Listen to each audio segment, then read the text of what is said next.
अल्हम्दुलिल्लाहि रब्बिल आलमीन वल आक़िबतु लिल मुत्तक़ीन वस्सलातु वस्सलामु अला सय्यिदिल अंबिया वल मुरसलीन व अला आलिहि वस्सहबिहि अत्तय्यिबीन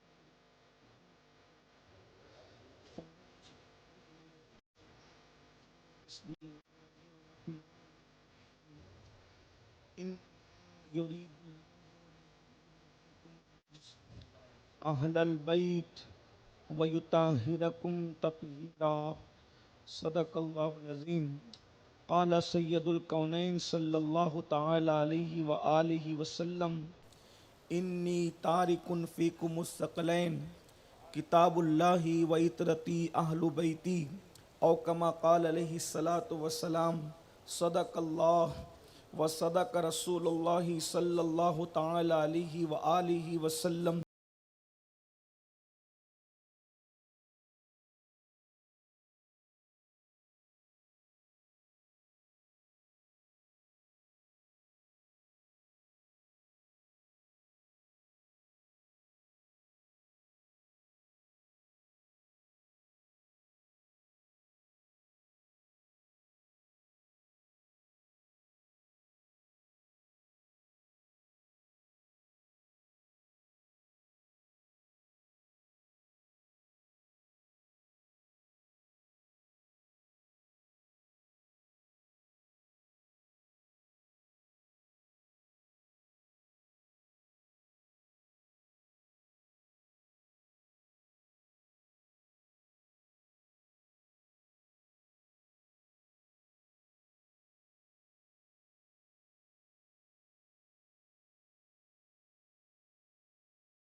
नबूवत पे लाखों सलाम।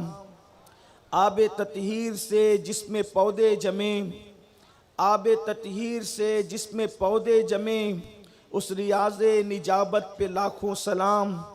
खूने खैरुर रसूल से हैं जिनका खमीर, खैरुर रसूल से हैं जिनका खमीर, उनकी बेलोस तीनत पे लाखों सलाम। सैयदा ज़ाहिरा तैयबा ताहिरा, सैयदा ज़ाहिरा तैयबा ताहिरा, जाने अहमद की राहत पे लाखों सलाम। जिसका आंचल न देखा महो महर ने, जिसका आंचल न देखा महो महर ने, उस रिदाए नज़ाहत पे लाखों सलाम। असले नस्ले सफ़ा वजह वस्ले खुदा, असले नस्ले सफ़ा वजह वस्ले खुदा, बाबे फसले विलायत पे लाखों सलाम।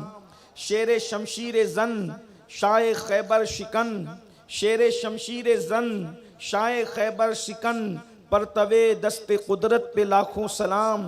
वो हसन मुजतबा सैयदुल अस्खिया, वो हसन मुजतबा सैयदुल अस्खिया, राकिबे दोश इज़्ज़त पे लाखों सलाम।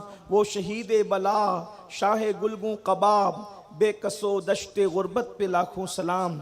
आज की ये महफिल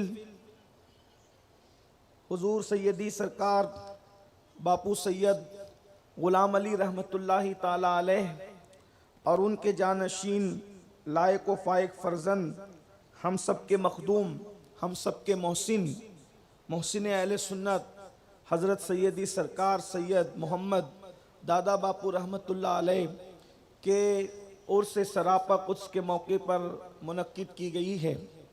सरे शाम से आप सब लोग बैठे हुए हैं, खानकाहें भी बोल गई, दरसगाहें भी बोल गई, और अब मुझ फ़कीर बेनवा तालिब इल्म की बारी है। और इम्तिहान दर इम्तिहान ये कि रात की सियाह जुल्फ़ें उसके कमर से नीचे ढलक चुकी है, और उस वक्त मैं और आप हम एक दूसरे के सामने हैं।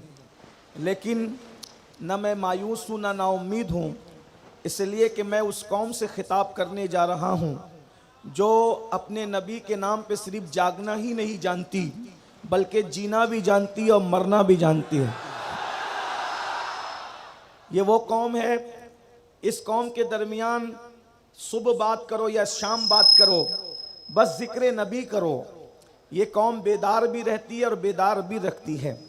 मुझे साहिब सज्जादा मुनीर बापू की जानिब से जो उन्वान दिया गया था, उसी मुनासिबत से मैंने कुरान मुक़द्दस की आया करीमा की तिलावत की है, और साथ ही साथ एक हदीस मुबारका भी पढ़ने का शरफ़ हासिल किया है। अल्लाह तबारक व ताला मुझे हक़ कहने और आप सबको हक़ सुनकर उस पर अमल करने और उसे आम करने की तौफ़ीक़ अता फ़रमाए। अल्लाह के रसूल सल्लल्लाहु अलैहि वसल्लम की ज़ात बेमिसाल ज़ात है, और इस पर पूरी उम्मत का इजमा है। और सिर्फ उम्मत मोहम्मदिया का इजमा नहीं है, बल्कि तमाम अव्वलीन और आखिरीन के मोमिनीन का इजमा है। हज़रत आदम अलैहिस्सलाम से लेकर आज तक हर मोमिन का ये अकीदा है कि सबसे अफजल, सबसे अशरफ, सबसे औला, सबसे आला अगर कोई ज़ात है तो वो सिर्फ और सिर्फ आमिना के लाल की ज़ात है। हुस्न में वो बेमिसाल है, इल्म में वो बेमिसाल है, तक़वे में वो बेमिसाल है, अल्लाह अकबर बुलंदी में वो बेमिसाल है। कितनी बेमिसाल ज़ात है। जो लोग उनकी ज़ात को घटाते हैं वो लोग भी राफ़ज़ियों को जवाब देते हुए तकरीरों में कहते हैं कि पूरी दुनिया को जमा कर लो लेकिन सहाबा की तरह कोई नहीं हो सकता। पूरी दुनिया को जमा कर लो मगर सहाबा की तरह कोई नहीं हो सकता। हम भी इसको मानते हैं। बेशक पूरी कायनात जमा कर ली जाए, अंबिया के बाद सहाबा की तरह कोई नहीं हो सकता। तो कोई क्यों नहीं हो सकता? तो जवाब मिलता इसलिए कोई नहीं हो सकता, इसलिए कि सहाबा नमाजी थे इस वजह से नहीं। नमाजी तो आज भी मौजूद है। सहाबा कुरान पढ़ते थे इसलिए नहीं, क्योंकि कुरान तो आज भी पढ़ा जा रहा है। सहाबा हदीस का दर्स देते थे इसलिए नहीं, दर्स हदीस तो आज भी हो रहा है। तो फिर सहाबा क्यों बेमिसाल थे? वजह सिर्फ एक थी कि उन्होंने ईमान की हालत में आमिना के लाल को देखा था। अंदाजा फरमाए, जब कोई आमिना के लाल को देख ले तो उसकी तरह कोई नहीं हो सकता। तो जिसका चेहरा देखने से उसकी तरह कोई नहीं हो सकता, तो फिर चेहरे वाले की तरह कोई कैसे हो सकता है? और फिर बात अगर देखने की है तो फिर हमारा अकीदा यह है कि रसूलुल्लाह से भी बड़ी एक जात है, वो अल्लाह की जात है। अरे जो रसूल को देखे उसे सहाबी कहते हैं, और जो खुदा को बेपर्दा देखे उसे मोहम्मदुर रसूलुल्लाह कहते हैं। अरे जब नबी को देखने वाले की तरह कोई नहीं हो सकता, तो जिसने खुदा को देखा है उसकी तरह कोई कैसे हो सकता? और फिर खुदा को किस शान से देखा, खुदा को किस शान से देखा। सुम्मा दना फतदल्ला फकान क़ाब कौसैनी औ अदना। इतने करीब हुए कि दो कमान या उससे भी कम का फासला रह गया। वो बेमिसाल जात है। अब अंदाजा फरमाए, ऐसे बेमिसाल जात की जो औलाद है उनको हम अहलुल बैत कहते हैं। जब बाप बेमिसाल होता है तो फिर औलाद की कौन सी मिसाल हो सकती है। इसलिए कि हर इंसान अपने बाप के खून से पैदा होता है। अगर उर्स में आने वालों की तवज्जो वो थक नहीं गए तो मैं उनकी तवज्जो चाहता हूं।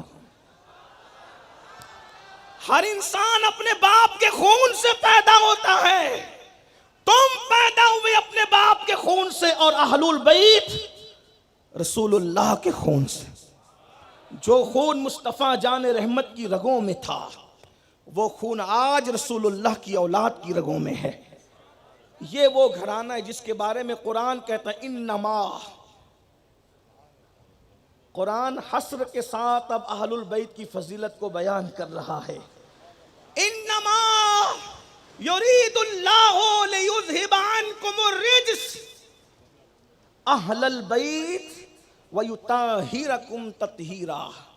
अल्लाह रब्बुल इज्जत ने यह फैसला कर लिया है कि ए नबी के घर वालों, तुमसे हर गंदगी को दूर कर दें, हर गंदगी को, हर नापाकी को, हर नजासत को दूर कर दें और अल्लाह तुम्हें खूब सुथरा कर दे। कौन सुथरा करे? अहले बैत को कौन सुथरा करे? अल्लाह सुथरा करे। अहले बैत को सुथरा कौन करे? अल्लाह करे, बिला तमसील। मिलाने के लिए नहीं, सिर्फ समझाने के लिए कहता हूं।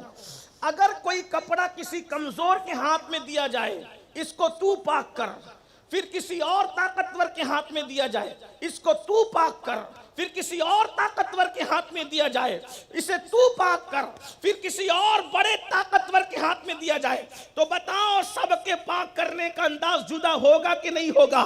जिसकी ताकत जितनी होगी वो उसको उतना सुथरा करेगा, बिला तमसील। अल्लाह ने अहले बैत को सुथरा करने का अपने जिम्मे करम पर मामला लिया है। सबके काम अपनी हैसियत के मुताबिक होते हैं और अल्लाह का काम उसकी शान के मुताबिक होता है। अल्लाह ने अहले बैत को इतना सुथरा किया कि मुफस्सिरीन फरमाते हैं जो असले अहले बैत है, जो 4 तन है असले अहले बैत, अल्लाह ने इनको गलत वसवसों से भी पाक फरमा दिया है। इनको कोई गलत वसवसा भी कर, वसवसे से भी अल्लाह ने पाक कर दिया। फिर नस्ल को भी ये पाकी की बरकत मिली। फिर जो जितना करीब है वो उतना बरकत वाला। अल्लाह के रसूल अलैहिस्सलाम फरमाते हैं, इसलिए कि रात का आखिरी पहर है, कहीं अजान ना हो जाए तो मैं जल्दी अपनी गुफ्तगू को एंड की तरफ ले जाना चाहता हूँ। अल्लाह के रसूल अलैहिस्सलाम ने, कुछ लोगों को ये होता है, ये बार बार अहले बैत अहले बैत अहले बैत अहले बैत किया है, इसलिए हम भी करते हैं। बार बार हुजूर ने फरमाया, एक मकाम पे फरमाया, उज़क्किरुकुमुल्लाह फी अहली बैती, उज़क्किरुकुमुल्लाह फी अहली बैती, उज़क्किरुकुमुल्लाह फी अहली बैती। मेरी अहले बैत के बारे में अल्लाह से डरते रहना, मेरी अहले बैत के बारे में अल्लाह से डरते रहना, मेरी अहले बैत के बारे में अल्लाह से डरते रहना।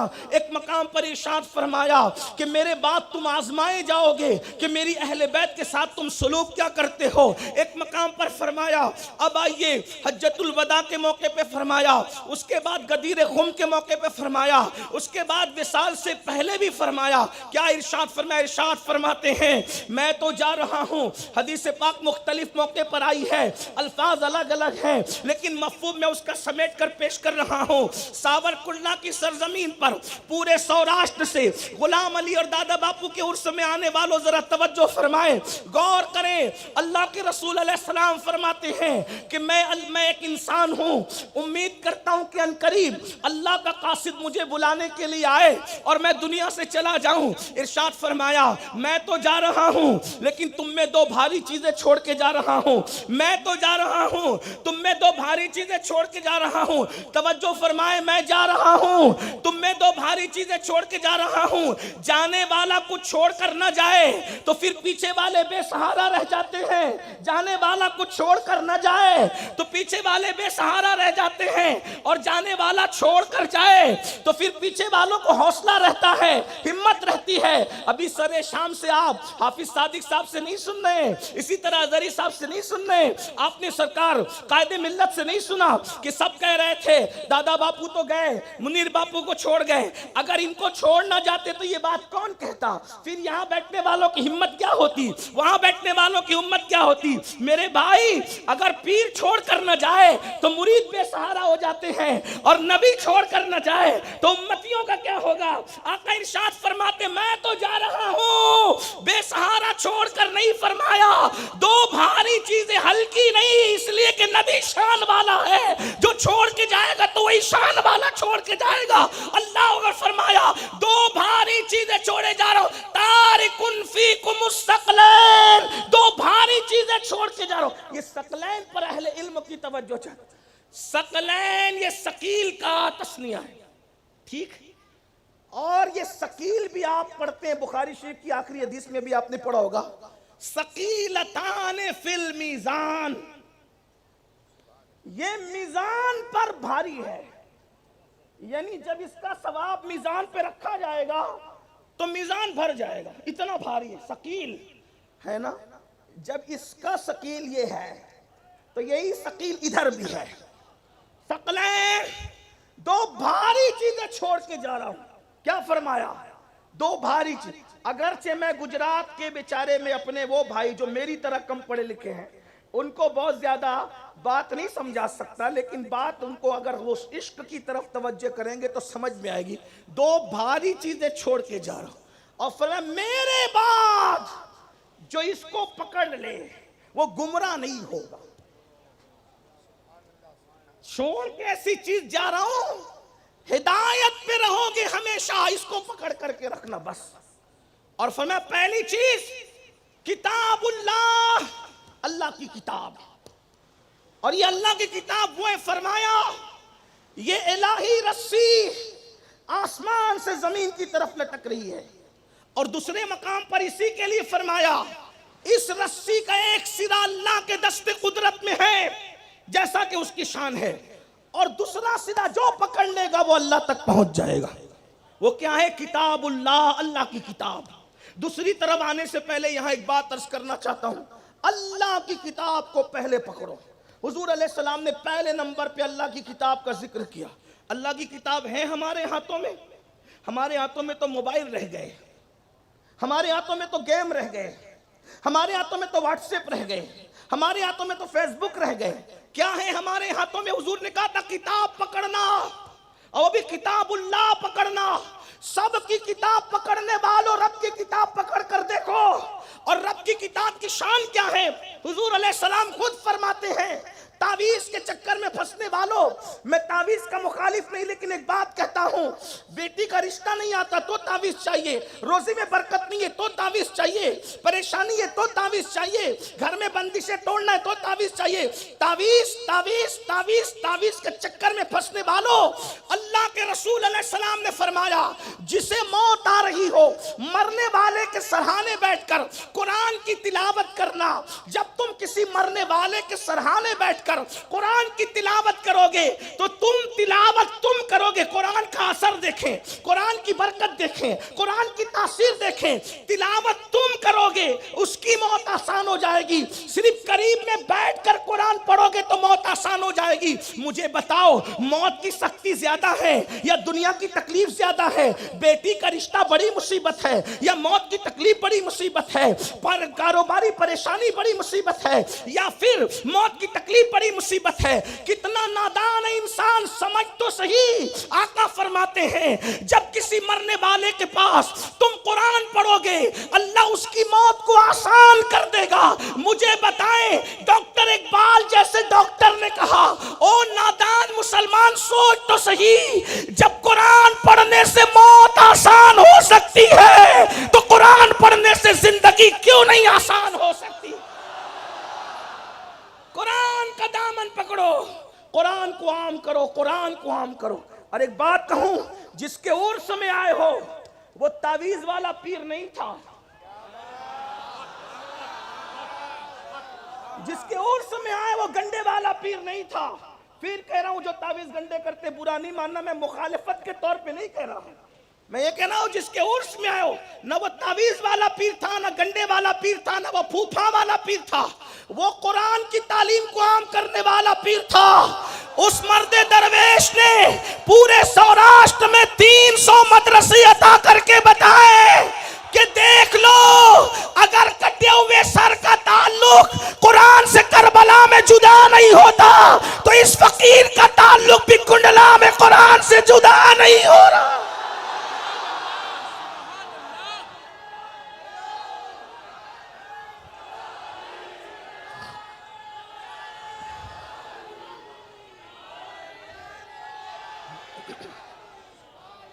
अब अगर रूहे दादा बापू को खुश करना है तो उनके मिशन की तरफ बढ़ना होगा, उनके छोड़े हुए मिशन की तरफ। कुछ लोग विसाल के वक्त मुझे कह रहे थे अब हमारा क्या होगा, मैंने कहा कुछ नहीं होगा। मैंने लोगों को फोन पे कह दिया कुछ नहीं होगा। मिंबर पे मैं कोई चापलूसी करने आया भी नहीं और ना मेरा ये मिशन है।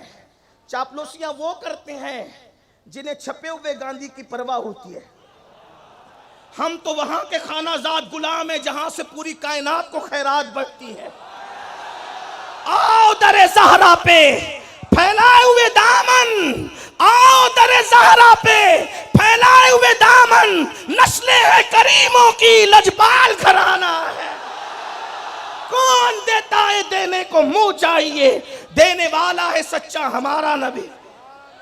बहुत सारे दादा बापू के मुरीदीन उन्होंने रोकर कहा कि अब क्या होगा सैयद साहब। मैंने कहा कुछ नहीं होगा। वजह क्या है? इसलिए कि गद्दी पर बैठने वाला फर्द बदलता रहता है लेकिन गौस पाक की गद्दी की तासीर नहीं बदलती। जब बैठने के लिए गौसे पाक ने मुंतखब किया है, गुलाम अली बापू के दौर में भी लोग सोचते थे कि अब क्या होगा, लेकिन दादा बापू को जब बैठे हुए गद्दी पे देखा तो वही तासीर नजर आई। और खुदा की इज्जत की कसम, जब दादा बापू गए तो उस गद्दी का फैज अब मुनीर बापू को मिलना है। हमें इस पे कोई तरद्दुद नहीं है। क्यों? जब गौसे पाक चोरों पे नजर डाल के वली बनाते हैं, अरे जो बिगड़े हुए चोरों को वली बना दे, अगर वो अपनी औलाद को ना बनाए तो फिर गौसे आजम कहते हैं किसे?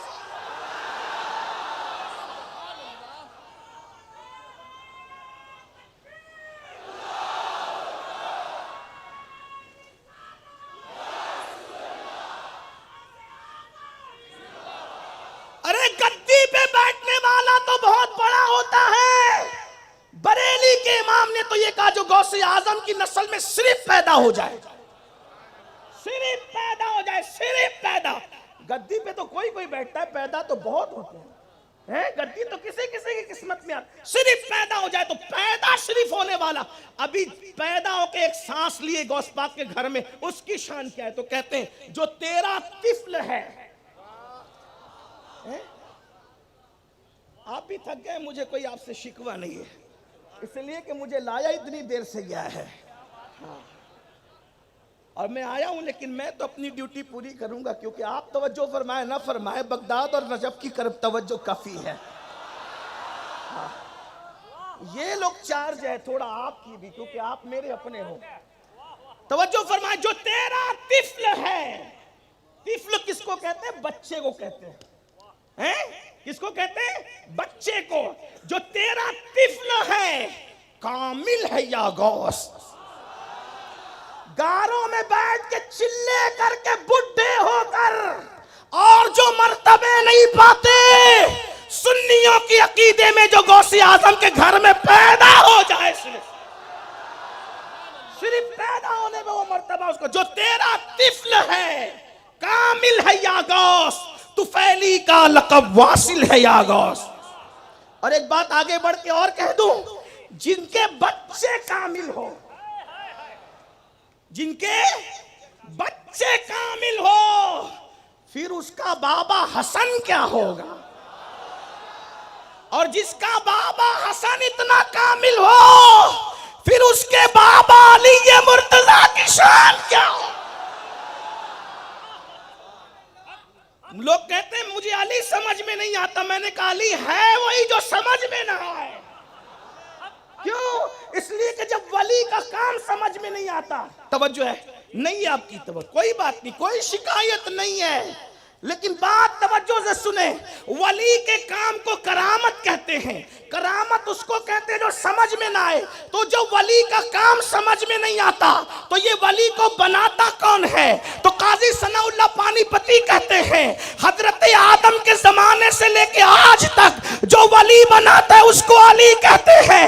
अली जिसको बना दे, तवज्जो, अली जिसको बना दे उसका काम समझ में नहीं आता, तो जिसको अली ने वली बनाया है वो अली कैसे समझ में आ सकता है?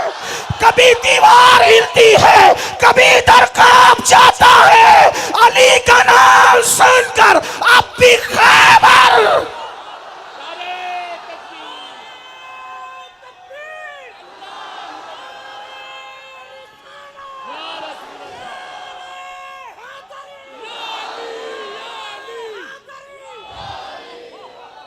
जीते रहो मेरे मौलाना, अल्लाह तुम्हें सलामत रहे, और जो मुराद लेके नारा लगा रहे हो अल्लाह पूरी कर दे। हो गई दुआ। सुन्नियों के नारे तो मर्दों की तरह लगना चाहिए, हाँ, सुनने वालों के कलेजे फटना चाहिए। हक हक हक नारे तकबीर, नारे रिसालत, नारे हैदरी।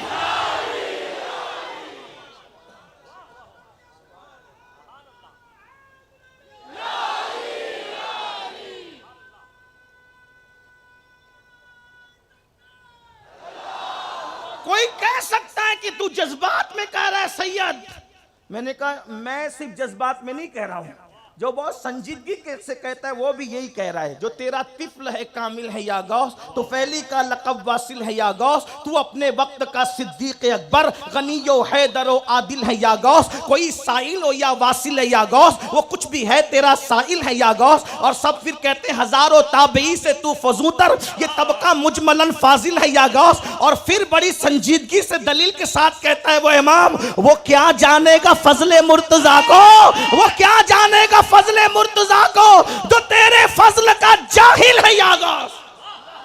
अली समझ में नहीं आ, जिसका बेटा समझ में ना आए उसका बाप क्या समझ में आ सकता। तो मैं अर्ज कर रहा, जिस पीर के मुरीद हो उसका मिशन जिंदा रखना होगा कुरान की शक्ल।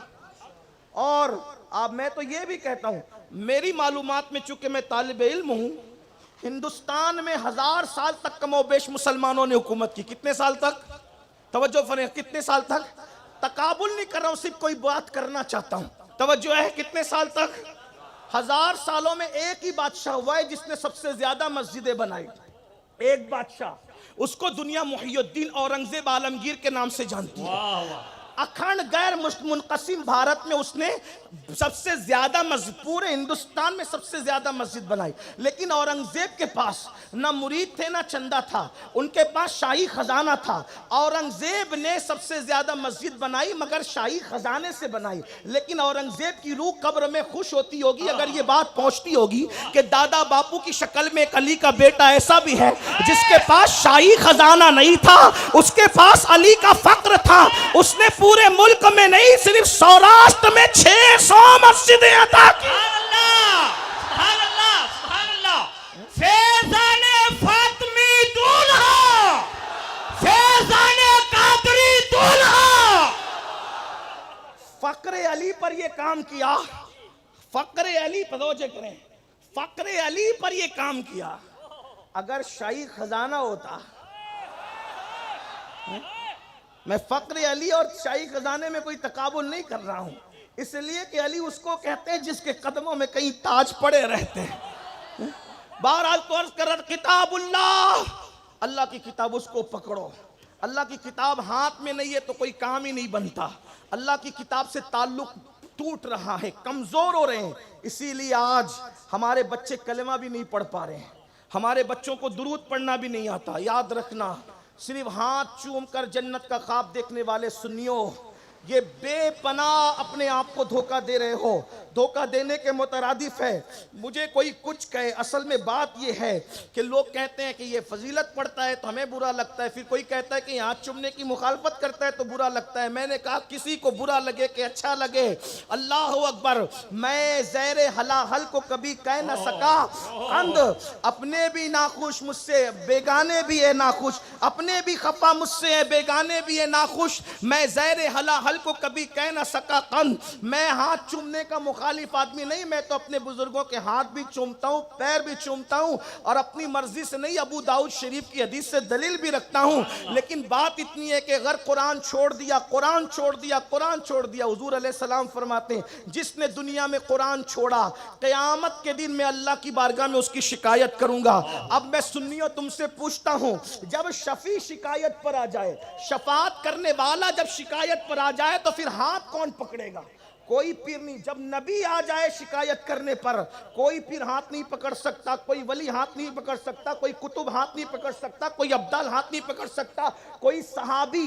अगर सैयदुल आलमीन शिकायत करने पर आ जाए तो कोई नबी भी तुम्हारा हाथ नहीं पकड़ सकता, इसलिए कि सारे नबी उनके नायब हैं, सारे नबी उनके वजीर हैं, सारे नबी उनके मुक्तदी हैं, सारे नबी अल्लाह अकबर उनके पीछे हैं। जब रसूलुल्लाह शिकायत करेंगे, बताओ व्हाट्सएप पर एक घंटा लगाने वालों, कुरान आज से कितने दिन पहले पढ़ा था? कुरान छोड़ दिया। अल्लाह के रसूल फरमाते दो भारी चीजें छोड़ के जा रहा हूं, कुरान, पहला कुरान।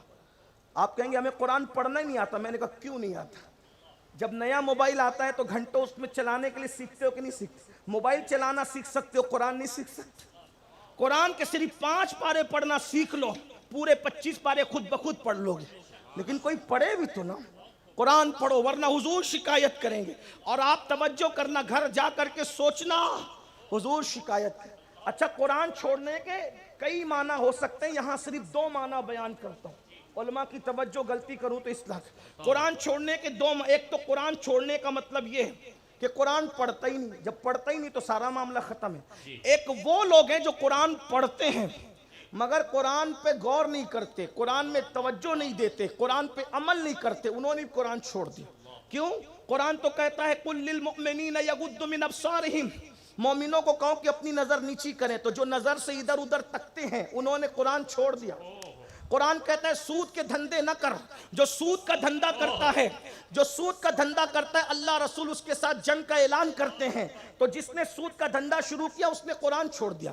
फिर आप 11वीं की 50 देगे बना लो। मैं इस सुन्नियों के जिम्मेदार स्टेज से कहना चाहता हूँ, 11वीं की 1 नहीं 50 देग बना ले। अगर सूद का धंधा करता है तो अल्लाह ने भी जंग का ऐलान किया है, रसूलुल्लाह ने भी जंग का ऐलान किया है। गौस पाक ने कोई तेरी नजर कबूल नहीं करना, तेरी न्यास कबूल नहीं करना, इसलिए कि वो पाक लोगों के यहाँ नापाक नहीं चलता, वो नापाक चढ़ावे कहीं और चलते हैं। आले नबी के यहाँ ना कोई नापाक चलता है, ना वहाँ चढ़ावा नापाक चलता है, ना वहाँ नीयत नापाक चलती है, ना वहाँ फिक्र नापाक चलती है, ना वहाँ सोच नापाक चलती है, ना वहाँ लिबास नापाक चलता है। वहाँ नापाकों का कोई काम ही नहीं है, बल्कि जो उनको चाहने लगता है, जो उनको सिर्फ चाहने लगता है, जो चाहने लगता है, उस चाहत पर भी अल्लाह उसको इनाम ये करता है। मौलीद फातिमा, ये पहली किताब है उर्दू जबान में जो सैयदा फातिमा की जिंदगी पे लिखी गई, उस किताब में मौजूद है।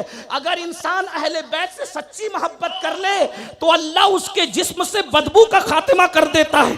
तवज्जो फरमाए, अहलुल बैत की मोहब्बत का सिला ये है, अगर सच्ची मोहब्बत कर ले तो बदबू का खात्मा कर दिया जाता है। और अगर मोहब्बत और मेराज पर पहुंच जाए तो सूफिया उसको निस्बते इत्रिया कहते हैं या निस्बते मुअत्तरिया कहते हैं। अगर अहले बैत में फना हो जाए तो बगैर खुशबू लगाए एक नामालूम सी खुशबू उसके जिस्म से भीनी भीनी आती है। जिंदगी में जिस्म महकता है, मरने के बाद कफन महकता है। जिनकी मोहब्बतें ये पैदा कर दे, आज उनकी मोहब्बत का नाम लेके अगर सूद का धंधा कर रहे हो, इसका मतलब कहीं ना कहीं मुनाफिकत कर रहे हो, झूठ बोल रहे हो, मक्र कर रहे हो, दजल कर रहे हो। क्यों? इसलिए कि जो उनका हो जाता है वो कभी हराम खा ही नहीं सकता। क्यों नहीं खा सकता? इमाम हसन ने बचपने में सदके की खजूर मुंह में डाली तो हुजूर ने कहा छी छी, क्या सदके की खजूर पे क्या कहा? छी छी। ये छी छी कब करते हैं? वो कख कख का तर्जुमा छी छी उर्दू में कर रहा। ये छी छी कब? हमारे अच्छी, आप क्या क्या कहते हैं? आप क्या तो हर चीज में छे कहते हैं, वे छी कब कहेंगे मुझे नहीं पता है।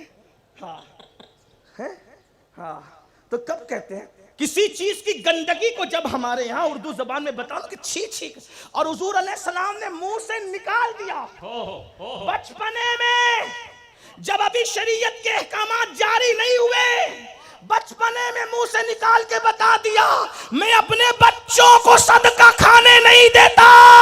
ओ मेरे बच्चों के आशिकों, तुम सूद कैसे खाओगे? अंदाजा फरमा। और एक बात अर्ज कर दूं आगे बढ़, सूद खाना भी हराम है और सूअर खाना भी हराम है, दोनों हराम। लेकिन सूअर खाने से बड़ा गुनाह सूद खाना है। क्यों? इसलिए कि जो सूअर खाता है हराम है, लेकिन सूअर खाने वाले के साथ कुरान ने जंग का ऐलान नहीं किया, मगर जो सूद खाता है अल्लाह ने उसके साथ जंग का ऐलान किया। और अल्लाह का भी जंग का ऐलान है और रसूलुल्लाह का भी। अब मुझे बताएं फिर हम कहां हैं? तो बात दूर निकलती, किताबुल्लाह को छोड़ दिया, हुजूर शिकायत करें। बदनजरी कर रहे हो, किताबुल्लाह को छोड़ा। हराम खा रहे हो, किताबुल्लाह को छोड़ा। माँ बाप की नाफरमानी कर रहे हो, किताबुल्लाह को छोड़ा। किताबुल्लाह तो कहती है फला तकुल्लहुमा उफ, उनको उफ भी मत कहो। यहाँ तो माँ को छोड़ करके पता नहीं कहाँ कहाँ भटक रहे, बाप को छोड़ के कहाँ, कुरान छोड़ दिया।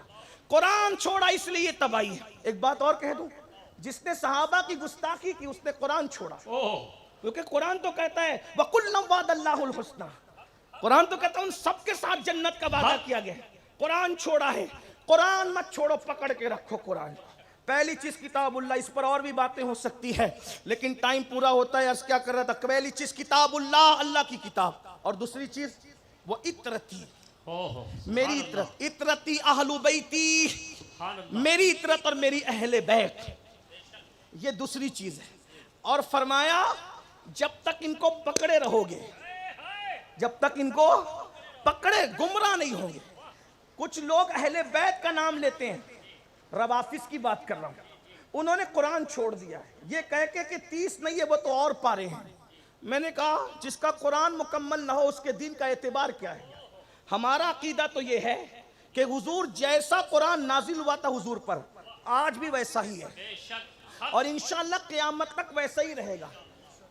क़यामत तक हमारा कुरान मुकम्मल है, हमारा दीन मुकम्मल है। ठीक, तो उन्होंने कुरान को छोड़ दिया और हम कुरान को इस अमली एतबार से छोड़े। और अहलुल बैत का मामला, अहलुल बैत का मामला क्या? हुजूर फरमाते मेरी अहले बैत, मेरे घर वाले नंबर 1, ये तो हुजूर का तोहफा है। अल्लाह का तोहफा हुजूर ने दिया कुरान की शक्ल में, अपना तोहफा दिया अहलुल बैत की शक्ल में। और फिर मेरे आका अलैहिस्सलाम फरमाते हैं 3 हुर्मतें हैं जी। अब इसको भी तवज्जो सुनो, 3 हुर्मतें हैं। अगर इन 3 हुर्मतों का लिहाज कर लोगे, आका ने जमानत दी, गारंटी दी हुजूर अलैहिस्सलाम, अगर इन 3 हुर्मतों का लिहाज कर लो, अल्लाह तुम्हारी दुनिया भी बेहतर कर देगा और आखिरत भी बेहतर कर देगा। और अगर इन 3 हुर्मतों का लिहाज नहीं किया तो तुम्हारी दुनिया भी अल्लाह बर्बाद करेगा और आखिरत भी बर्बाद करेगा। वो 3 हुर्मतें क्या है? फरमाया हुर्मत इस्लाम, पहली चीज इस्लाम की हुर्मत है। इस्लाम की हुर्मत का मतलब इस्लाम के कवानीन, पर्दे के बारे में इस्लाम क्या कहता है, इस्लाम की हुर्मत है। हलाल और हराम के बारे में इस्लाम क्या कहता है, इस्लाम की हुर्मत है। निकाह और तलाक के लिए इस्लाम क्या कहता है, इस्लाम की हुर्मत है। अल्लाह की हदों को मत तोड़ो, जो अल्लाह ने हदें मुकम्मल कर दी, हुर्मत इस्लाम पे अमल करो, पहली हुर्मत। फिर फरमाया दूसरी मेरी हुर्मत। आका फरमाते मेरी हुर्मत मतलब क्या? जैसा अल्लाह ने मुझे मर्तबा दिया उसके मुताबिक मुझे मानना। हुजूर की हुर्मत ये है, जैसा अल्लाह ने मकाम दिया उसके मुताबिक मानना, अपनी मर्जी से नहीं। क्या मर्तबा दिया अल्लाह ने? नमाज अक्सा में सब पीछे खड़े रहे, अंबिया का इमाम आगे बढ़ा।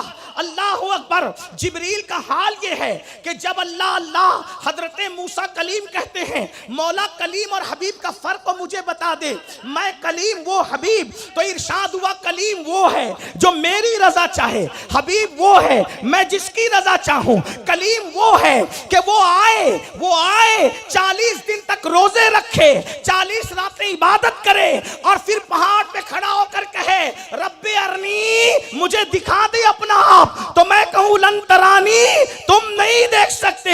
वो 40 रातों के रत जगे करके मुझे देखना चाहे तो मना कर दूं, और हबीब को पूछते हो, हबीब चादर होकर के सो रहा हो तो मैं जिब्रील को कहूं जिब्रील जाओ और उसके तलवों पे अपना सर रख के उसको जगाओ और उससे कहना कि तुम्हारा इंतजार किया जाता है।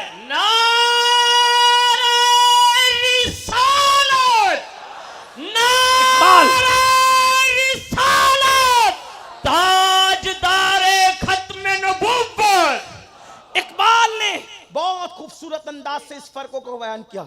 हम नबी की को सब कुछ मानते, खुदा के बाद, खुदा के बाद, मिल के बोलो, खुदा के बाद सब कुछ मानते, खुदा के बाद, मिल के आवाज आनी चाहिए, खुदा के बाद सब कुछ मान के भी जब हम कलमा पढ़ते तो कहते हैं अब्दुहू, क्या कहते हैं? अब्दुहू व रसूलु, वो अल्लाह के बंदे हैं और उसके रसूल हैं। यहां कुछ मौलवियों को चिटिंग का मौका मिलता है, कर देखा ना अब्दुहू ही तो है कलमे में। मैंने कहा अब्द नहीं है, अब्द नहीं है, अब्दुहू है।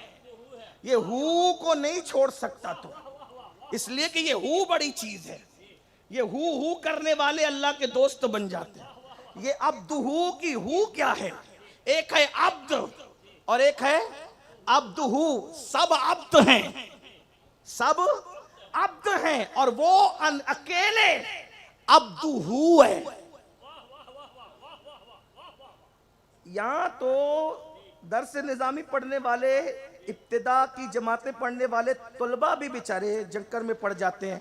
आप तो मेरी तरह तालिब इल्म हो, आप चक्का खामोश होना पामाना है, लेकिन मैं उसको थोड़ी कोशिश करता हूं। सब अब्द हैं और वो क्या है? क्या है? अब्दुहू। इकबाल ने अब्द और अब्दुहू का मतलब बहुत वाजे किया। अगर किसी मौलवी साहब की बात करूंगा तो कहते मौलवी तो कहते ही रहते, मैंने कहा डॉक्टर की सुन लो, आजकल डॉक्टर पे बड़ा एतमाद है तो डॉक्टर की सुन। जर्मनी की खांक छानने वाला डॉक्टर कहता है अब्द दीगर, अब्द दीगर, अब्दुहू चीजें दीगर, अब्द दीगर, अब्द दीगर, अब्दुहू चीजें दीगर, ई सरापा मुंतजिर ऊ मुंतजर। अब्द अलग है, अब्दुहू अलग है। अब्द इंतजार करता है, अब्दुहू का इंतजार किया जाता है। हाँ, इसलिए कहा हुर्मत इस्लाम के बाद हुर्मत रसूल है, इसको पामाल मत होने देना। यानी कभी हुजूर को गाली मत देना, हुजूर की बेअदबी मत करना। या एक जुमला कह दूं इस मजमे में आशिकों के, नबी को कोई काफिर भी गाली नहीं देता। तवज्जो है, नबी को कोई काफिर भी गाली नहीं देता, काफिर होकर भी। क्यों? कब तक? जब तक उसकी मां नेक रहती है। इसलिए काफिर होकर भी नबी को गाली नहीं देता। लेकिन अगर कोई नबी को गाली दे, चाहे कलमा पढ़ने के बाद दे या कलमे का इनकार करने के बाद दे, कोई गाली दे, तो फिर समझ लेना कि इसकी मां नेक नहीं है और इसका बाप एक नहीं है। नबी को गाली देने वाला नबी का कुछ बिगाड़ता नहीं है, वो अपना शजरे नसब बताता है कि मैं किस मलऊना शजरे से आया हूं, बाकी बात और कुछ नहीं है। फरमाया मेरी हुर्मत को पामाल मत करना। और सहाबा ने क्या हुर्मत का हक अदा किया। कभी हुजूर अलैहिस्सलाम के दरवाजे पे गए, दस्तक तक नहीं दी, इंतजार करते थे हुजूर आएंगे तो मुलाकात होगी। कभी उनकी बारगाह में आवाज बुलंद नहीं की, अल्लाह अकबर। जब नबी से कलाम करते तो डायरेक्ट नहीं करते, बल्कि कहते फिदा का उम्मी वाबी या रसूल अल्लाह, या रसूल अल्लाह, आप पे हमारे माँ बाप कुर्बान। अल्लाह अकबर। हुजूर की हुर्मतों का ये ख्याल किया। तो आइए, फरमाया इस्लाम की हुर्मत, नबी की हुर्मत और तीसरी फरमाया मेरी अहले बैत की हुर्मत। इन तीन हुर्मतों का ख्याल कर लेना, दुनिया संवरेगी, आखिरत संवरेगी। और अगर ख्याल नहीं करोगे, दुनिया भी बर्बाद है, आखिरत भी बर्बाद है। लोग कहेंगे नहीं दुनिया में तो हम हुकूमतें कर रहे हैं। मैंने कहा यजीद की हुकूमत भी देख ले, हैं? अंजाम देख ले भाइयों, नस्ल भी खत्म हो गई। 8 बेटे छोड़ के मरा था, 8, एक भी नहीं रहा। नस्ल खत्म हो गई, हुकूमत भी गई, नस्ल भी गई। और जब भी जिक्र किया जाता है लोग लानत और मलामत के साथ जिक्र करते हैं, कोई खैर से उसका जिक्र नहीं करता, बल्कि जो उसके हामी पैदा हो गए हैं वो भी जब जिक्र करते हैं इतने बड़े मजमे में बैठ कर नहीं कर सकते, वो तो कमरे में बैठ करके गुटुरगु करना जानते हैं। मगर अल्हम्दुलिल्लाह नबी की अहले बैत के डंकों का हाल ये है, कल भी मैदान में डंके बज रहे थे, अब भी बज रहे, इन्हीं के डंके बजते रहेंगे। फरमाया तकबीर, नारे रिसालत, खानदान अहले बैत और से फातिमी दूल्हा। इस खानदान की बेदाम गुलामी इख्तियार करो, अहलुल बैत की गैर मशरूत गुलामी। आका फरमाते हैं उस पे होगा क्या? तो मैं उम्र बड़ी चाहती हो तो अहले बैत की गुलामी करो, उम्र लंबी होगी, रिस्क में उसरत चाहते हो तो अहले बैत की गुलामी करो। अल्लाह अकबर फरमाया अगर ईमान पर खात्मा चाहते हो तो अहले बैत की सच्ची मोहब्बत करो। यहां तक फरमाया अहले बैत के मुहिब्बीन को ऐसे सजा संवार के जन्नत में ले जाया जाएगा जैसे दुल्हन को सजाकर दूल्हा के घर ले जाया जाए। इस शान से मुझे एक हदीस याद आ गई, बड़ी प्यारी सी खूबसूरत, उनको उनकी तो हर बात ही खूबसूरत है। मैं निसार तेरे कलाम पर मिली यूं तो किसको ज़बान है, वो सुखन है जिसमें सुखन न हो, वो बयां है जिसका बयां नहीं। फुसहा अरब के बड़े बड़े तेरे आगे यूं है दबे लचे, कोई जाने मुंह में ज़बान नहीं, नहीं बल्कि जिस्म में जान नहीं। तो फिर मेरा दिल कहता है करूं तेरे नाम पे जा फिदा, या रसूल अल्लाह करूं तेरे नाम पे जा फिदा, न बस एक जहां दो जहां फिदा, अरे दो जहां से भी नहीं जी भरा, करूं क्या करोड़ों जहां नहीं। तवज्जो है आपकी, आका फरमाते सल्लल्लाहु अलैहि वसल्लम मेरी आल से मोहब्बत कर, बल्कि ये डायरेक्ट नहीं कहा चलिए मैं उसको पूरा करता हूँ, उसका जितनी रिवायतें उसको समेट कर बैकग्राउंड के साथ अर्ज करता हूँ। एक दिन हुजूर सैयदा के हुजरे में आए, इस पे सुभान अल्लाह बनती है, ऐसे सोने नहीं दूंगा। मैं लोगों को कहता हूं कि जब इस्लाही बयान करूं सोते रहो, रोते रहो, खाते रहो, मुझे कोई एतराज नहीं, लेकिन जब अपने आकाओं का जिक्र करता हूं तो मेरे साथ साथ कभी करबला, कभी नजफ, कभी मदीने मुनव्वरा का सफर करना पड़ेगा। साथ साथ चलो, तुम्हारा भी बेड़ा पार है, मेरा भी बेड़ा पार है, अपने पास तो और है ही क्या है, अपने पास तो और है ही क्या है। सुनो, तवज्जो से सुनो। सैयदा के हुजरे में गए, सुभान अल्लाह, बुलबुले सिदरा हुजूर के बगैर रह नहीं पाते, बेलिकाई यार उनको चैन आ जाता अगर बार बार आते न यूं जिब्रील सिदरा छोड़ कर, है ना। और हुजूर किसके बगैर रह नहीं पाते, हाय हाय हाय, है तवज्जो है आपकी। हाँ, बारिश बरस रही है, दिखने वाली भी बरस रही, बगैर दिखने वाली भी बरस रही। एक नजर काफी है बस सैयदा की, नजफ और करबला की एक निगाह काफी है, बस बेड़ा पार है। और ये महफिल रूहानी है, रात के 3:45 बजे, अब रात के नहीं बल्कि सुबह के 3:45 हो रहे हैं, लेकिन महफिल ऐसी गर्म है लगता है कि मगरिब की नमाज पढ़ के बैठे हैं। अरे बिगड़ देखे उनके जिक्र में इतना मजा आता है, तो जब उनको देखेंगे तो कितना मजा है।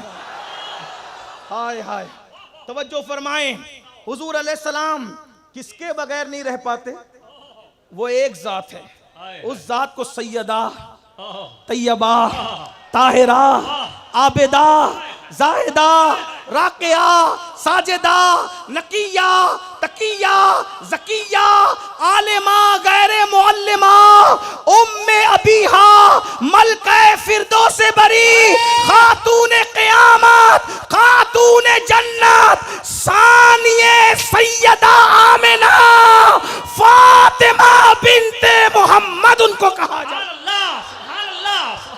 नाराए तकबीर, नाराए रिसालत, फैज़ाने खानदाने फातिमियत, फैज़ाने खानदाने फातिमियत। हुजूर उनके बगैर नहीं रह पाते, हुजूर उनके बगैर नहीं रह पाते। ये बात मैं कोई बेअदबी के तौर पे नहीं कह रहा, मोहब्बत ही ऐसी थी, मोहब्बत ही ऐसी थी, हुजूर सबके बगैर रह सकते थे, अपनी शहजादी के बगैर। शादी की मौला अली का घर दूर था, तो सहाबा को कहा मेरी फातिमा दूर चली गई ना, हाय हाय, दूर चली गई ना, उसके बगैर रह नहीं पाता। एक सहाबी ने कहा हुजूर आपके पड़ोस में मेरा मकान है, मैं वो देता हूं। हुजूर ने ले लिया, लेकिन दीवार थी वो भी बर्दाश्त न हुई। तवज्जो फरमाए, तवज्जो है आपकी, दीवार भी बर्दाश्त न हुई। फिर क्या किया, उस दीवार में खिड़की बना ली, उस दीवार में खिड़की जब जब याद आए पर्दा हटा, कहते थे फातिमा कहां हो। अल्लाह अकबर, ये प्यार है। इसीलिए देखें जब दुनिया से जा रहे हैं तो क्या कह के जा रहे हैं, सबसे पहले मेरे खानदान में जो मुझसे आके मिलेगा कौन होगा। तवज्जो करें, नहीं समझे, और ये बात यूं समझने की भी नहीं। वाह वाह वाह, आपने ये तो सुना होगा ना, कान में कहा जी कि मुझसे मेरी अहले बैत में सबसे पहले जो आके मिलेगा कौन होगा। इसका मतलब आलमे बरज़ख में भी जिसको अपने दिल की ठंडक के लिए बुलाया उसे फातिमा तु ज़हरा कहा जाता। लोग क्या समझते हैं, सैयदा को समझते क्या है, सैयदा ज़ाहिरा, मेरे इमाम कहते सैयदा ज़ाहिरा तैयबा ताहिरा, जाने अहमद की राहत पे लाखों सलाम, और जिसका आंचल न देखा महो मैंने उस रिदाए नज़ाहत पे लाखों सलाम। नूर बिन्ते नूर, सोचे नूर, उम्मे नूर, नूर नूर मुतलक की कनीज़ अल्लाह लमा नूर का। हुजूर अलैहिस्सलाम ने विसाल के बाद भी सबसे पहले उन्हीं को बुलाया। ये तो नहीं कहूंगा जी, ये नहीं कहूंगा अदब अदब माने है कि उनका जी नहीं लगा, लेकिन ये जरूर कहूंगा कि दुनिया को बता दिया कि मेरी जान की राहत कौन है, वाह वाह, राहत जान कौन है। तवज्जो फरमाएं, सबसे पहले बुलाया। अब तवज्जो हो रही है आपकी, फरमाए उनके घर में आए।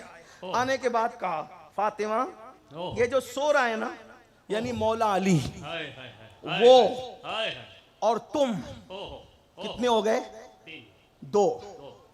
ये जो सो रहा है वो और तुम कितने हो गए, ये हसन और ये हुसैन कितने हो गए, और मैं, हम पांचों जन्नत में एक साथ रहेंगे, जन्नत में।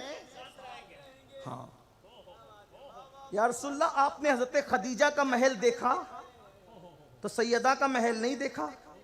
का सैयदा का महल क्या देखा जाता, इसलिए कि जब तेरे बगैर घर में नहीं रहता, तेरे बगैर जन्नत में कैसे रहूंगा, और तेरे तुझे अपने साथ रखेंगे।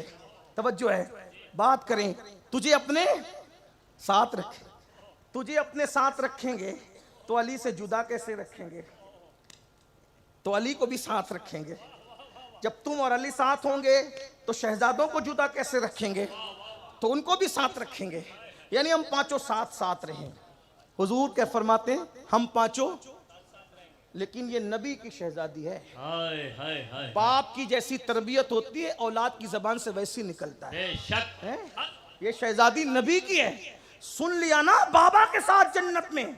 और कौन सी जन्नत बताएं, आका फरमाते हैं हदीस पाक का मफहूम है, मैं जिस जन्नत में रहूंगा मुत्तकी लोग और अल्लाह के सिलेक्टेड बंदे मेरी जन्नत को ऐसे तकेंगे। कैसे, जैसे तुम आसमान को तकते हो ना जमीन पे खड़े होकर, हुजूर की जन्नत को ऐसे तकेंगे। मतलब ये कि जहां तुम जिस जन्नत में रहोगे उससे हुजूर की जन्नत बहुत बुलंद रहेगी। नहीं समझे तो कोई बात नहीं, आगे बढ़ता हूं। इमाम अहले सुन्नत कहते हैं, उनका सहारा लेके समझाता हूं। कहते हैं वो खुल्द, खुल्द मतलब जन्नत, वो खुल्द जिसमें उतरेगी अबरार की बारात। अबरार कहते हैं नेक लोगों को। किसको कहते हैं, नेक लोगों को। किसको कहते हैं, बोलना पड़ेगा, इसलिए कि जब रात के 3 बजे के बाद तकरीर कराओगे तो फिर आपकी भी ड्यूटी लगाऊंगा जी। हाँ, और आपको भी इतनी बड़ी फजीलत पानी है तो आपको बोलना पड़ेगा। वैसे कि मैं एक तालिब इल्म मुबल्लिग आदमी हूँ, अपनी हैसियत से ज्यादा बात नहीं करता, लेकिन ड्यूटी आपकी भी लगाऊंगा। और आप आए दादा बापू के उर्स में, हाँ हम उनसे भी बुलवाते थे, हाँ, और वो हमारे लिए बोलते थे। तवज्जो फरमाए, तो आप भी बोलें। क्या वो खुल, खुल कहते हैं जन्नत को जिसमें उतरेगी अबरार की बारात। किसकी बारात, नेक लोगों की बारात किसमें उतरेगी, जन्नत में। वो क्या है, अदना निछावर, आला नहीं, अदना निछावर उस मेरे दूल्हा के सर की है। अगर ये लखनऊ और दिल्ली में पढ़ता जी, तो लोग जी। चुप न रहते। जी ठीक है, कोई बात जी। नहीं। आप आशिक हैं, बात समझ में आती है, आती है तो कुछ बोलना, नहीं तो नहीं समझ में आए तो चुप रहना, फिर मैं भी चुप हो जाऊं। अल्लाह। मौलाना ऐसे जबरदस्ती नहीं करें आप कहें आपको समझ रहा है, जो समझ रहा है उनको कहने दे। क्या वो खुल्द जिसमें उतरेगी अबरार की बारात, अदना निछावर, अदना निछावर उस मेरे दूल्हा के सर की है। निछावर किसके निछावर? अभी आसान मुनीर बापू लोग अभी निछावर उतार रहे थे, उतारे कि नहीं? बारात निकलती है आपके गुजरात में, निकलती है तो दूल्हे पे से क्या उतारते हैं? सदका, सदका उतार के दूल्हा के हाथ में ही दे देते हैं। फिर क्या करते हैं? दूल्हा अगर कल्लाश भी हो, मुफलिस भी हो, गरीब भी हो, तो उसका सदका उसको नहीं देते, क्योंकि जिसका सदका है उसी को देना ये गैरते इश्क के खिलाफ है। सही है? सही है कि नहीं है? बात सही कहता हूं कि नहीं? भाई उसको जरूरत भी हो तो भी उसको नहीं देते। किसको देते? उसके गैर को देते। तो ये जो जन्नत है ना, हाय हाय, जन्नतुल फिरदौस, जन्नते इरम, बागे इरम, और ये और ये और ये, जिस पर लोगों की राज टपकती है और फिर कहते हैं नबी तो हमारी तरह। हमने कहा अगर तू जा तो पहले सकता ही नहीं, लेकिन अगर कोई चला भी जाए तो वो है क्या? अदना निछावर, हाय हाय हाय हाय। अदना निछावर, अदना निछावर उस मेरे दूल्हा के सर की है। ये जो जन्नत है, आठों जन्नतें, ये सदका है आमिना के लाल का। तो जो सदका हो वो दूल्हा को नहीं दिया जाता, बल्कि दूल्हा के गुलामों को दिया जाता है या फकीरों को दिया जाता है। ये उतारा हुआ सदका मिलेगा इंशाअल्लाह। कभी मौलाना अब्दुल रहीम को, कभी हाफिज सादिक को, कभी अजहरी साहब को, कभी फुला को, कभी फुला को, कभी फुला को, कभी फुला को। ये क्या है? सदका है, सदका। लेकिन इस जन्नत में नबी नहीं रहेंगे। फरमाते मैं जिस जन्नत में रहूंगा लोग उसको जन्नत में रह के ऐसे देखेंगे जैसे तुम आसमान को देखते हो। और उस जन्नत में कितने लोग रहेंगे? बेदम यही तो 5 है। ओ बेदम यही तो 5 है। मकसूद कायनात खैरुन निसा हुसैन और हसन मुस्तफा अली। वो जन्नत में सिर्फ 5 होंगे, 5। आका ने फरमाया हम 5 उसमें होंगे। कितनी खुशी की बात थी। नबी की चौखट मिल जाए तो आदमी सबको भूल जाता है, लेकिन ये हसनैन की अम्मी है, ये सैयदों की दादी है, ये गौसुल आजम दस्तगीर और गरीब नवाज की दादी है। जब सुना कि हम 5 एक साथ होंगे तो फौरन कह उठी बाबा जो हमसे मोहब्बत करते वो किधर जाएंगे? और रात में 4-4 बजे तक जो नारे हैदरी लगाते उन्होंने जाना किधर? नारे हैदरी, नारे हैदरी, नारे हैदरी। अरे जो बारिश की परवाह किए बगैर हसन हसन हुसैन हुसैन कहते उन्होंने जाना किधर है? जो फातिमा-तुज़-ज़हरा का जिक्र आने पे गर्दनें झुका देते उन्होंने जाना किधर है? अल्लाह अकबर। लोग कहते हैं ओ फातिमा-तुज़-ज़हरा का नाम आने पे तुम लोग गर्दन क्यों झुकाने लगे हो? ये नई बिदअत कहां से निकाली? हमने कहा मुल्ला जी अस-सवाइकुल मुहर्रिका में लिखा है जब पुलसरात से सैयदा गुजरेगी तो इरशाद होगा गर्दनें झुका लो, फातिमा बिनते मोहम्मद पुलसरात से गुजर। नारे तकबीर। अरे जिसकी आमद पर महशर वालों की गर्दनें झुक जाएगी, अगर हमने झुकाया तो कौन सा जुर्म किया? बाबा हमसे मोहब्बत करने वाले किधर जाएंगे? किधर जाएंगे? तो फिर वो बाबा तो शहजादी का दिल रखने वाला बाबा है ना, है? वो है तो शहजादी का दिल। फरमाया बेटी परेशान ना होना, बतौर मफहूम अर्ज कर रहा, शहजादी परेशान ना, जहां हम 5 रहेंगे हमसे मोहब्बत करने वाले भी वही रहेंगे। माई फी दराजती, मेरे दर्जे में रहेंगे, मेरे दर्जे में।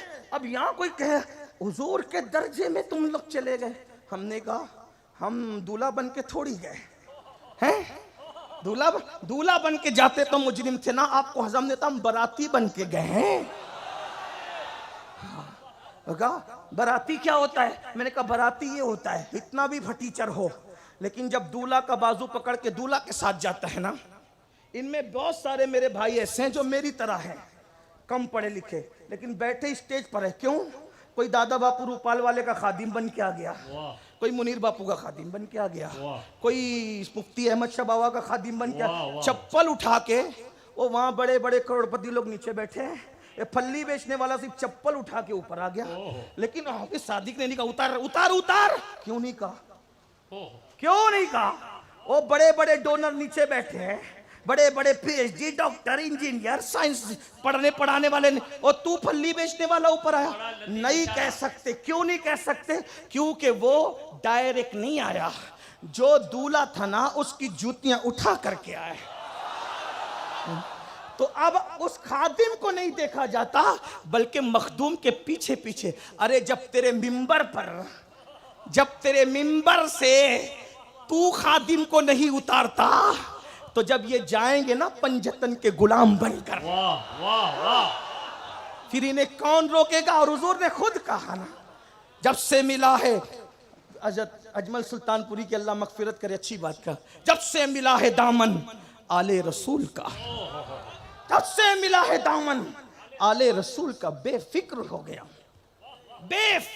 गया हूं शफाअत की फिक्र से, तड़पा दिया किसी ने मदीने के जिक्र से, आजाद हो गया हूं तो आलम की फिक्र से, जब से मिला है दामन आले रसूल का, बेफिक्र हो गया हूं शफाअत की फिक्र से। समझ, हमारे दर्जे में होंगे हमारे। एक मिसाल और बता दूं, एक मिसाल और देखो, आपने कभी बादशाहों की जिंदगी पढ़ी? बड़े बड़े वजीर अमीर लोग बादशाह के दरबार में नीचे की कुर्सियों में बैठते हैं, बादशाह अकेला तख्त पे बैठता है। पढ़ा कि नहीं पढ़ा? चले नहीं पढ़ा होगा, लेकिन जायज नाजायज की बात नहीं करता, सिर्फ बताता हूं क्योंकि है रियल बात तो कह दूं। सीरियल में तो देखा होगा ना, है देखते हैं आप लोग, कोई ऐसी बात नहीं है जायज नाजायज की देखना जायज, अभी वो नहीं छेड़ता, लेकिन देखते हैं ना। सीरियल में देखा होगा बादशाह अकेला बैठा है, बड़े बड़े महमूद गजनवी का बात का वजीर अयाज नीचे बैठा है, फुला नीचे बैठा है, फुला फुला फुला, लेकिन एक बंदा ऊपर है बादशाह के साथ तख्त पे हैं, उसके कपड़े भी बहुत अच्छे नहीं है, उसके सर पे ताज, लेकिन बादशाह का बेटा भी नीचे बैठा है, लेकिन तख्त के ऊपर एक आदमी है। वो क्यों है पता है? वो पंखा जल रहा है, और कहां पहुंच गया है? तख्त पर बादशाह के साथ। बोलो कोई तख्त पे जा सकता है? जा सकता है? अरे हमारे मुनीर बापू तो ऐसे आजिजी वाले, जब तक दादा बापू रहे ये मिंबर पे नहीं, अपने नाना के मिंबर पे नहीं आए हैं। हमने तो देखा यहाँ, हमने उनको कभी नहीं देखा, आज पहली बार देख रहे हैं। मजबूरियां लाई है, सोचे तो सही ना, अदब वालों के अदब भी कितने होते हैं। पिछले साल मैं यहाँ से बयान कर रहा था, वो उधर कुर्सी लगा के बैठे हुए हैं, और अभी अहमद बापू भी शायद में यहाँ नजर नहीं आते, वो भी नीचे देखे, ये शहजादे गौर तो फरमाए। लेकिन तख्त पर बादशाह के साथ कोई बैठता है, वली अहद बैठता है, बेटा बैठता है, आगे बादशाह बनने वाला शहजादा बैठता है, नहीं। लेकिन ये कौन है? क्यों है? किसी को एतराज होता है? नहीं होता। क्यों कहा? वो तो गुलाम बन करके, पंखा जल रहा है ना। अरे जो पंखा जले वो तख्त पे जाए तो किसी को एतराज ना हो, तो जो अहले बैत की गुलामी में नबी के दर्जे में जन्नत में जाए तो फिर बात ही क्या। अहलुल बैत पकड़ लो, गुमराह नहीं हो सकते। एक हदीस पाक और सुन ले, बात खत्म, बस इसी पे बात खत्म होती है। एक हदीस सुन ले। लोग कहते हैं ये अहले बैत है, अहले बैत का जिक्र ज्यादा करेंगे, मुझे भी कहते हैं सैयद मत किया कर ज्यादा। एक शख्स ने कहा कि मत किया कर ज्यादा। क्यों? कहा वो अहले बैत वाले जितना बुलाते उससे ज्यादा हम जलसे देंगे। अल्लाह की कसम कह रहा हूँ, लोगों ने मुझसे कहा हम ज्यादा जलसे, वो जितना देते हैं उससे ज्यादा देंगे, तू ये कर। मैंने कहा लानत उस जिंदगी पर है, मैंने कहा जलसे वालों के लिए करता हूं, कोई जलसे वाला पैदा हुआ जो मेरे जमीर को खरीद सके। हाँ। और रही बात लेने देने की, तो जा कसम दे के पूछ, या मैं कसम खाऊं, मुझे पता ही नहीं कि दिया किसने कितना, क्योंकि मैं तो कभी गिनता भी नहीं। मैंने कभी गिना भी नहीं, गिनने को भी मुनासिब नहीं समझता। क्यों? इसलिए कि मजदूरी गिनी जाती है, तोहफे नहीं गिने जाते हैं। मैं मजदूर थोड़ी हूं, मैं मजदूर बन के नहीं जाता, हुजूर का गुलाम बन के जाता।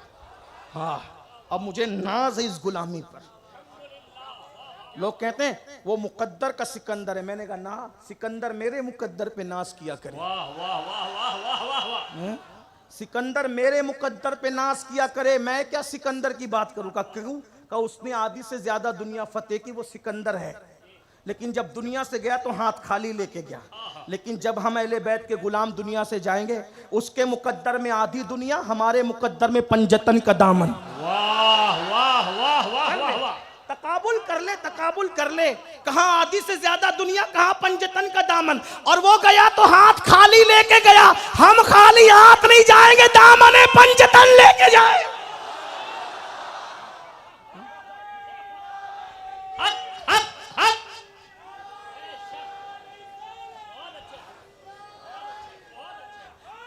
ऐसे अलग अलग अलग नहीं, पंजतियां, मुझे हालांकि शौक नहीं है नारे का, लेकिन एक बार पंजतियां की तरह एक नारा सब मिल के लगाए। नारे तकबीर, नारे रिसालत, खानदाने पंजतन। बात आखिरी करने लगा हूं तो कहा ये ज्यादा जिक्र अहले बैत न करो, लोग राव। मैंने कहा जिक्र अहले बैत कभी रावजी बनाता ही नहीं है। अगर जिक्र अहले बैत या मोहब्बत अहले बैत रावजियत होती तो रसूलुल्लाह कभी भी अहले बैत की मोहब्बत की दावत देते ही नहीं।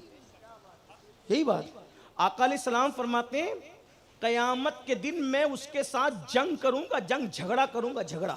हुजूर कह रहे हैं, तवज्जो देखिए, फिर आ गई झगड़े की बात। वहां शिकायत की बात थी, यहाँ आका फरमाते हैं कयामत के दिन मैं झगड़ा करूंगा उससे जो मेरी अहले बैत से मोहब्बत नहीं करता, और जिससे मैं झगड़ा करूंगा उससे अल्लाह जंग करेगा, और अल्लाह जिससे जंग करेगा उसको आग में डालेगा, जहन्नम की आग। तो अहले बैत की मोहब्बत में बहुत आगे बढ़ो, डूब जाओ। जितनी शरीयत ने हद रखी है वहां तक मोहब्बत, कोई रावजियत। सहाबा की दुश्मनी और बेअदबी रावजी बनाती है, वो नहीं होना चाहिए। जो आखिरी बात कहने चला था, हुजूर अलैहिस्सलाम ने सहाबा को कहा कि मेरे बाद मेरी अहले बैत के मामले में मेरे जानशीन बनना, और वो जानशीन बने। और हुजूर ने जिक्र अहले बैत कितनी शान से किया, बस वो एंड करता हूँ, आखिरी बात और बात पूरी करता हूँ। उसमें अहले सुन्नत का मसलक भी समझ जाएगा। कुछ लोग क्या कर रहे हैं, सहाबा का नाम लेके अहले बैत को नजरअंदाज करें, और कुछ अहले बैत का नाम लेके सहाबा को गालियां दे रहे हैं। हम दोनों नहीं है भाई, अल्हम्दुलिल्लाह हम अहले सुन्नत है, हमारे हाथों में दोनों के दामन है। एक दिन हुजूर अलैहिस्सलाम की महफिल सजी हुई थी, मैं ये आखिरी बात कर सकता हूँ ना, है यहां से वहां तक के हाथ उठ सकते हैं ना, कर सकता हूं, हाँ ठीक है।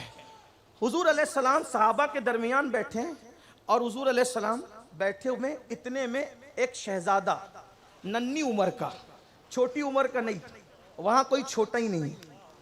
नबी का घर वो है जहां कोई छोटा नहीं है। नबी का घर भी क्या घर है कि उस घर का हर एक बच्चा, अली का घर भी क्या घर है कि उस घर का हर एक बच्चा जहां पैदा हुआ शेरे खुदा मालूम होता है। शगुफ्ता गुलशन जहरा का हर गुले तर है, किसी में रंगे अली है, किसी में बुए रसूल। एक शहजादा नन्ही उम्र का बड़ा खूबसूरत दौड़ते हुए आया और हुजूर को लिपट गया। हुजूर ने उसको चूमना शुरू किया, कभी होंठ चूमे, कभी गाल चूमे, कभी पेशानी चूमी। हम यहां भी हैरत में पड़ गए, या अल्लाह, जिसके नाम पे कायनात अंगूठे चूमती है, जब वो खुद किसी को चूमता होगा तो वो कौन होगा?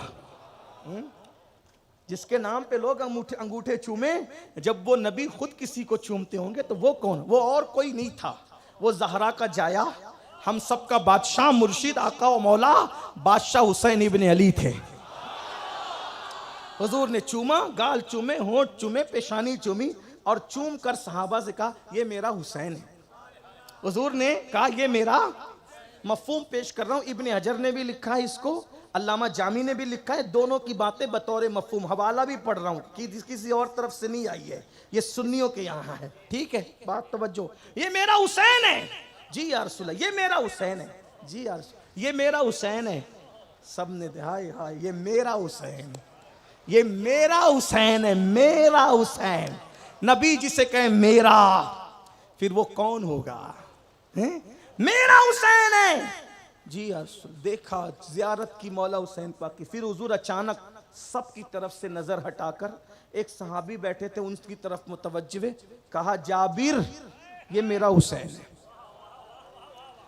फिर अकेले हजरत जाबिर का नाम लेकर ये मेरा हुसैन है जी या रसूलल्लाह। कहा जाबिर मेरे हुसैन की जब शादी होगी, इसके यहाँ बच्चे पैदा होंगे, उन बच्चों में एक बेटा होगा, उसका नाम अली इब्न हुसैन होगा। देखा ये कौन सा घराना है? दादा अली का नाम भी नबी ने रखा, दादी सैयदा फातिमा का नाम भी नबी ने रखा, बड़े अब्बा का नाम भी हसन नबी ने रखा, अब्बा का नाम हुसैन नबी ने रखा, और अब बेटे का नाम भी अभी पैदा नहीं हुए इमाम ज़ैनुल आबिदीन, क्या कहा?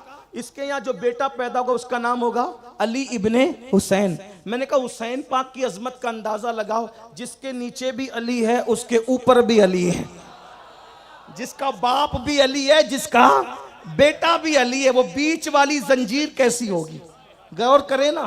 कहा उसके यहाँ बेटा पैदा होगा। फिर फरमाया, हुजूर अलैहिस्सलाम खुद कह रहे हैं, कयामत के दिन मेरे हुसैन के बेटे को अर्श के नीचे से बुलाया जाएगा कि आबिदों की जीनत कहां है? ज़ैनुल आबिदीन, सैयदुल आबिदीन, यानी नाम भी दे रहे हैं, लक़ब भी दे रहे हैं कि आबिदों की जीनत कहां है, आबिदों का सरदार कहां है? तो कोई और नहीं आएगा, वो अली इब्ने हुसैन, मेरे हुसैन का बेटा आएगा।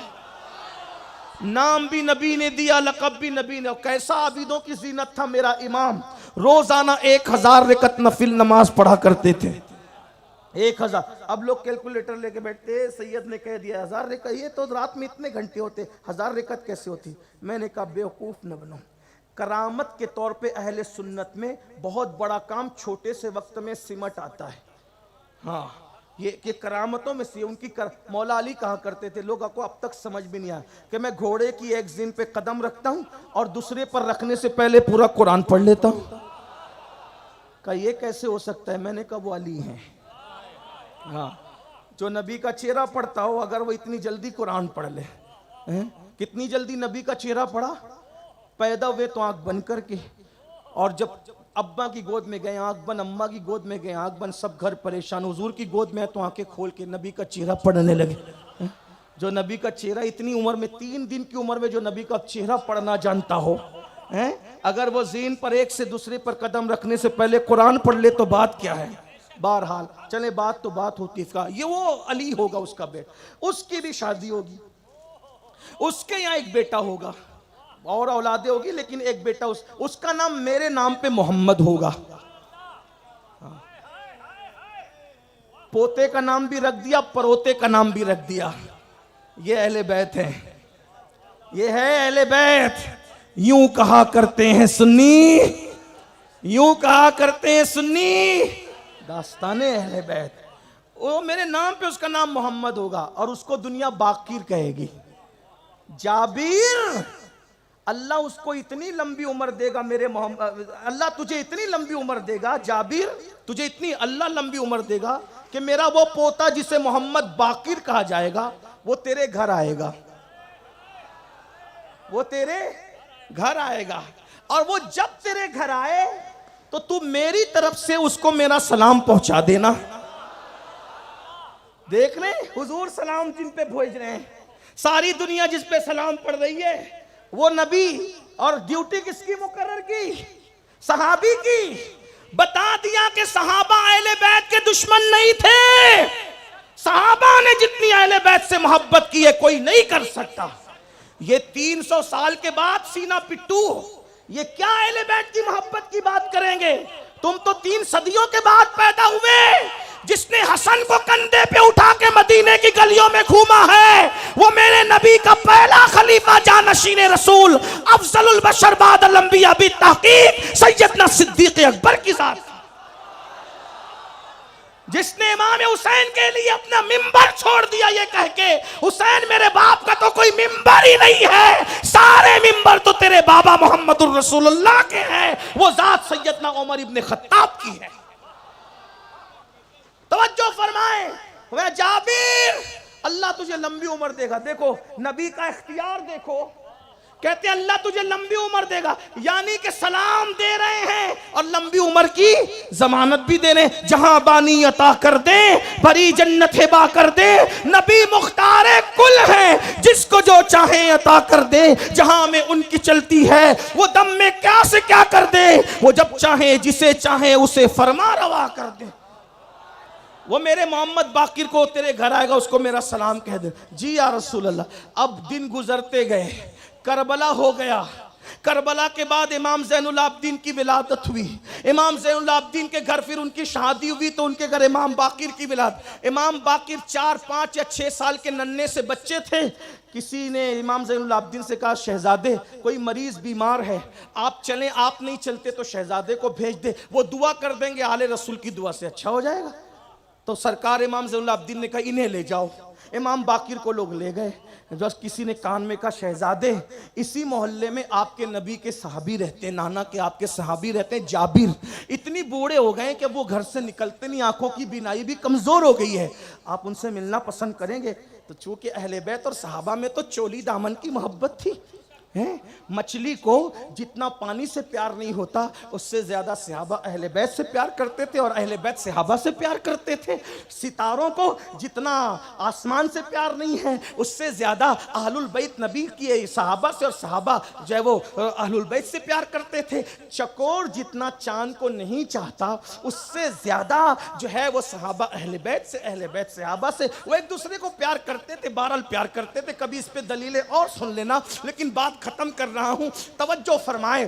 फिर हजरत इमाम मोहम्मद बाकिर को कहा, इनका नाम मोहम्मद है, बाकिर इनका लकब है। लकब किसे कहते हैं? बाकिर का मतलब होता है चीर फाड़ करने वाला। इल्म इतना था कि कोई मसला पेश कर दो तो इतनी बारीकी से समझा देते थे कि लोग कहते थे कि इन्होंने तो मसले को चीर फाड़ करके रख दिया है, इसलिए उनका नाम, उनको बाकिर लकब उनका पड़ा। हालांकि उनका नाम क्या है? उनके नाना के नाम पे मोहम्मद है। आप गौर फरमाएं, इमाम आजम इनके शागिर्द इमाम बाकिर के, इमाम जाफर सादिक के भी शागिर्द हैं। बहरहाल तो अल्लाह अकबर। तो कहा आपके नाना के सहाबी, आप चलेंगे? 5-6 साल या 4-5 साल की उम्र थी। उन्होंने कहा क्यों नहीं, हम चलेंगे। अब जैसे इधर से चले, शागिर्दों ने उधर इत्तला की, हजरत हजरत। कहा क्या? कहा इमाम हुसैन के पोते मोहम्मद बाकिर मिलने आ रहे। हजरत जाबिर गुस्से में आ गए। तवज्जो है, इनकी दाढ़ी सफेद, इमाम हुसैन जो दादा इमाम मोहम्मद बाकिर के, उनसे भी बड़ी उम्र किसकी है? हजरत जाबिर की। ठीक, लेकिन गुस्से में आ गए। इल्म नहीं देखा, उम्र नहीं देखी, मर्तबा नहीं देखा, गुस्से। वो क्यों आ रहे? उन्हें क्यों आने दिया? हुजूर उन्हें इत्तला मिली तो उन्होंने कहा मैं चलूंगा।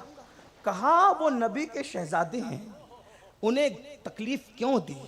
मुझे पहले बताते तो मैं आने नहीं देता, वो जहां है वहीं जाकर उनसे मुलाकात करता। ये सहाबा हैं, ये सहाबा हैं।